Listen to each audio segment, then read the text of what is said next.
So let's just have a quick look at the world today, and some of these pictures can be a little bit confronting, but I make no apologies for that, because we need to look at what we've created. Has anybody seen Kymatica? Yeah, there's a great movie called Kymatica, which is, I think, the second part of Esoteric Agenda, done by the Stewart brothers. You know, they talk about the collective consciousness, and the collective consciousness of humanity has created the world we're in today, which means all of us too. Okay, so this is what's happening to the forests. I mean, just look at the difference. Where would you rather live? So whether you believe in God or not, if you don't, let's just pretend for a while. Let's just say God said 300 years ago, all right, you blokes, I've been doing this creating stuff for a while, I'm tired, I need a holiday. And 300 years ago, he took a holiday and he said, now you guys are the smart ones, just above the dolphins. They just can't walk. And so we're going to leave you as the custodians of the place, the tenants. Okay? If he was coming back next week, I don't know about you, I think we're in trouble. I think there's an eviction notice coming. This was a famous photo. Anybody aware of this photo? The photographer had the option of taking the shot or saving the child. You can do your own sums as to what happened there. Yes, sir, no, sir, 3 bags full, sir. I love that screen. They are fearless leaders telling us that we need to go and invade these countries. We're invading these countries to give them their liberty and their freedom. Sure we are.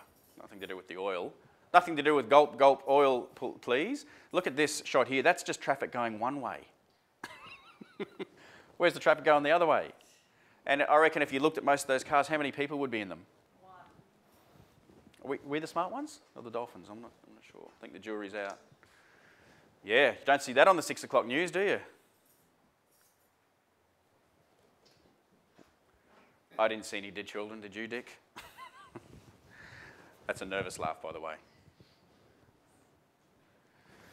And this is what irritates me. Come out wherever you are, you weapons of mass destruction. Please tell me what's the only nation in the world that's used weapons of mass destruction. Who are they? Let's talk about Hiroshima. Let's talk about half the things that go on that went on in Vietnam with Agent Orange, and dreadful, isn't it? That's another famous photo, isn't it? Shut up, you don't need a mummy and a daddy. So on that cheery note, I don't know about you, but I think it's time to stop and have a think, yeah, about what's going on. So I guess congratulations to everyone who's here today, and let's hope that this information gets out there more and more so that we can stop and have a think about what's going on. And the lady with the Mayan information, hopefully there's some truth in the fact that the count is lifting and the consciousness of people is lifting. Because even as I go out, and I've been doing this now for about 18 months, sometimes I look at somebody and think, they're not going to get this, but I'll just put a few little words out and they go, oh, is that that? Is that this? Is that that? It's amazing how even mainstreamers are now starting to get some of this information. Okay. So the Joneses. Anybody identify with the Joneses? I think we all have somewhere along the line, haven't we? This is actually a screen I used to put up when I was doing wealth creation and teaching the Joneses how they could be, do, and have everything. That's a nervous laugh again. So yes, there they are with their 2.3 kids. I won't put the 0.3 of a kid on there. We've had enough blood and guts on the screen. But there they are with their 2 kids and a 6-bedroom house. Why do they need a 6-bedroom house with their 2 kids?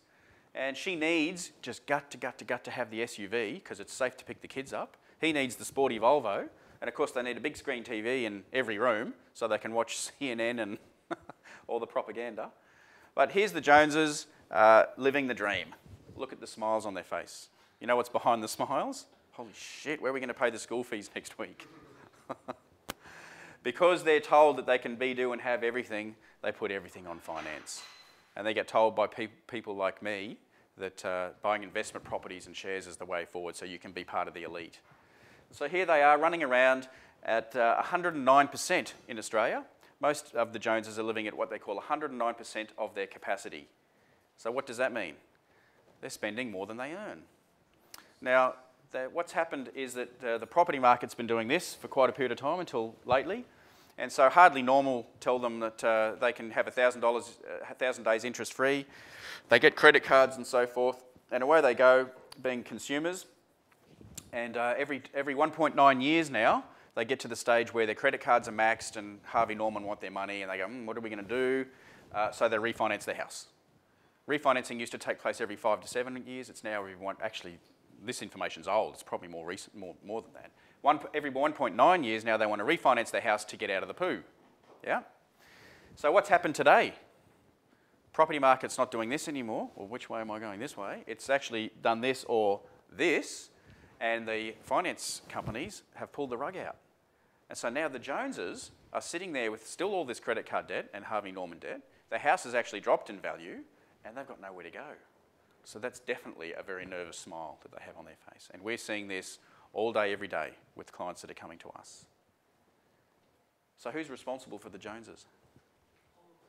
All of us. Absolutely all of us. Cyclical consumption is what the economy is based on these days. And there are 3 areas to it. There's the employer, the employee, who are both consumers.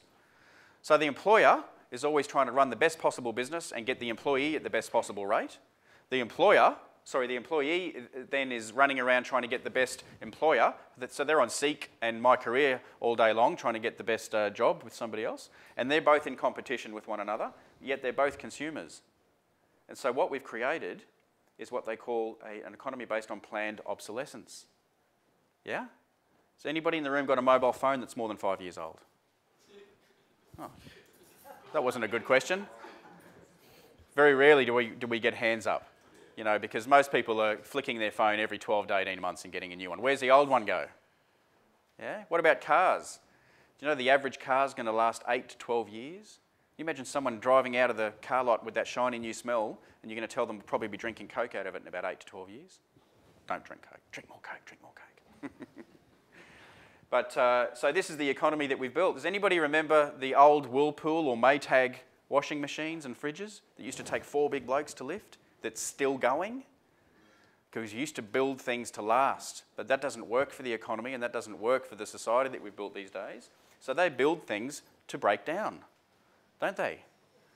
You know, I had one guy at one of my workshops a few months ago say, when you buy something, we just bought a new laptop, and when they ask you when you're buying it, do you want the extended warranty? He actually reckons when you say no, they click into the computer, 13 months, let that one die. If it's yes, 37 months, then it can call it a day. Who knows? That's a bit conspiracy theory.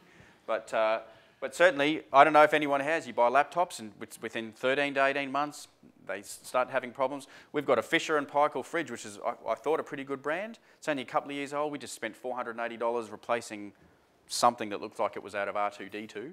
Well, I got no idea, so you just pay it to get it working again. That's where we're at. Isn't it terrible? We're just such filthy consumers. And you know what? I'm guilty. I'm guilty. And I probably 4 or 5 months ago, I went to Bunnings. Keep me out of Bunnings. You go in there for a roll of tape and you come out with self-filling dog bowls and, you know, they've got dog bowls that fill themselves now. They've got like a little receptacle on the back. Anyway, so I was down at Bunnings and I needed a fan. And you stand at Bunnings and they got everything from the dearest stainless steel U-Butte model down to the cheapest. And I'm looking going, yep, bit expensive. Get right down to there and I see this in a box, $12. $12 you could buy a fan. It came in a box, I had to take it all out. And as I took it out, it had about 7 or 8 parts I had to put together. They're all wrapped in cellophane with bread ties. So somebody in China or somewhere sat and actually put these bread ties on there. I didn't look at the instructions because men don't need instructions, do they? Put it all together. There was a few spare parts, but it still worked. And it oscillates, and it does all this stuff, and it was $12. I'm thinking, champion, who's a winner? Now, I've been in manufacturing, wholesale, and retail, and I can tell you Bunnings bought it for $6, which means the wholesaler sold it for $3, which means the manufacturer sold it for about $1 to $1.50. I just supported slave labour. I should have bought the $189 stainless steel model that I can pass down to the kids that's still going to be going. So do you see, we're all just sucked in by this greed and consumerism. Does that make sense? That fan will probably die in about 13 months. Is the story stuff? The story stuff? So yeah, absolutely. Yeah, even when I was in lending and I go to people's houses, some people their house is so full of stuff you can't even move in it. Stuff they think they need to have. Let me say to you, who paid for this? Or who paid for this laptop yesterday? on Friday? Yeah, Mother Earth did. Not me or some fictitious digits floating around in cyberspace. Mother Earth paid for that, and Mother Earth's paying for it here. Look at this. God came back and had a look. What would he be saying? What are you doing? So they promote this little oxymoron here, which is an abundance of scarcity, don't they? Because when they create scarcity, what do they create also? Higher demand. And when you've got higher demand, what do you get? Higher profits. Profit. What does Gordon Gekko? Greed is good. Profit. So there's a fantastic movie, it's a documentary style movie called The Corporation. Has anybody watched The Corporation? And that talks about the lifeblood of a corporation, which is what? The oxygen is profit. It's not people, it's not the environment.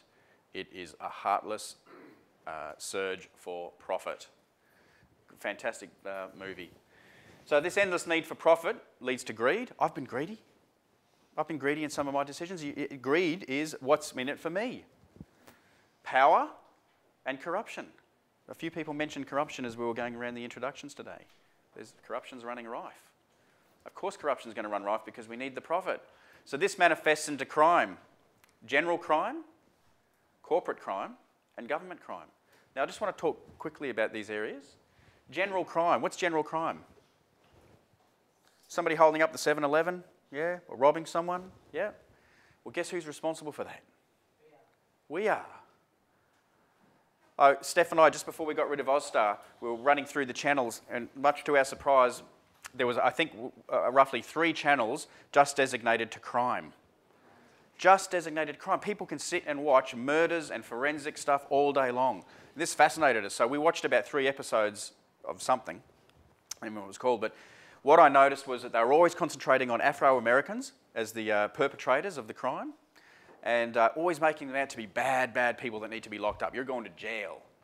And there was one particular story of this African-American guy. He must have been about 50, and I can't remember the exact details, but somebody owed him $60, and he was broke. He needed this money back. He was drunk. He came across this guy in a park and got his $60 off him, and they had a bit of a scuffle, and then driving off, he ran over him and killed him, this guy, right? He eventually, a couple of days later, this is what the whole show was about, was hunting this guy down, and they pulled him into an interview room, and he's in the interview room being spoken to, and the essence of the show was how bad and wrong this guy is. But you know, Steph and I were sitting there, and I know I said it before, but I saw a guy that just needed a hug. I saw the innocence in his eyes, and I know that he was born a beautiful child, and I know that it's our society that has created that human being. All of us are responsible for that. Because the definition of responsibility is not only accepting oneself as cause, but to that which happens around us. So next time you hear of someone who's robbed a 7-Eleven, maybe pour your heart out to them. And you know, what do they do though? They take them to these concrete and barred jungles where they're beaten and treated like absolute animals. And how do they expect them to come out? Do you know that prisons are privatised in the US now? Yeah. So it's a good business to put people in jail. What about corporate crime? I'm sure I'm talking to the converted here about the things that Monsanto get up to, if you watch Food Matters and a couple of other shows like that. Anybody not know what Monsanto do? Monsanto want to control the food, because when you control the food, you control the world, you control the people. And the latest movie that Steph and I went and saw, and we've got the DVD, is One Man, One Cow, One Planet. It's an amazing story of a 76-year-old New Zealand farmer who has discovered that the way out of this is cow shit. So he just gets cow shit into these big tubs and I think ferments it, and then eventually walks around and throws it out onto the soil. He went to India. So he went to India. India's been absolutely raped, pillaged and plundered by Monsanto. Half the farms, the soil is just devoid of anything that's any good anymore. And you know, there's been roughly 150,000 Indian farmers commit suicide because they just can't even feed their families anymore. They've been promised that you need this pesticide, these genetically modified seeds, and life will be wonderful. Anyway, this old New Zealand guy is over there showing them how to throw this fermented cow poo around, and the soil is actually coming back, and the word's getting out, much to Monsanto's disgust, I should say. But just Google the Monsanto deception and you'll have a blast for many, many days. What about Nike with the sweatshops? What about the petroleum companies? If you watch the corporation, I think it's the corporation, they talk about one of the petroleum companies that knew that the cost of getting rid of some of their product was going to be X amount, and so they just dumped it into some place in South America, and it destroyed villages, destroyed them for years and years to come. I think the fine was $300,000, whereas it would have cost them $3 or $4 million to get rid of the product properly. So that company made a decision based on what? Was it the people, or the environment, or was it profit? We keep buying the petrol. We keep supporting this whole system. So the way I see it, ladies and gentlemen, we can live in a society based on competition or on cooperation. I don't see that the two can coexist. So when you all went to school, everything was about competition, wasn't it? Yeah? We've got the bell curve. Where do you fit in the bell curve? Remember the bell curve? Everything was about sport and winning. Coming second was number one loser. Competition. It's all about competition. Well, what does competition evoke in your mind? A winner and a loser. Who's the winner? The corporatocracy is the winner at the moment. And because we're silent and consenting to what's going on, we're ending up the losers at this point in time. Whereas cooperation is about us working together. And we'll talk about that this afternoon with community. But cooperation is truly about us working together. And the law of cooperation is this: 10 people working together in harmony will always achieve more than those 10 people working as individuals collectively. Does that make sense? By working together, we'll always achieve more. And we need to look at what we're working together for. What is our legacy? Is the legacy a couple of those slides that I had back before? Is that the legacy we want to leave for our kids and grandkids?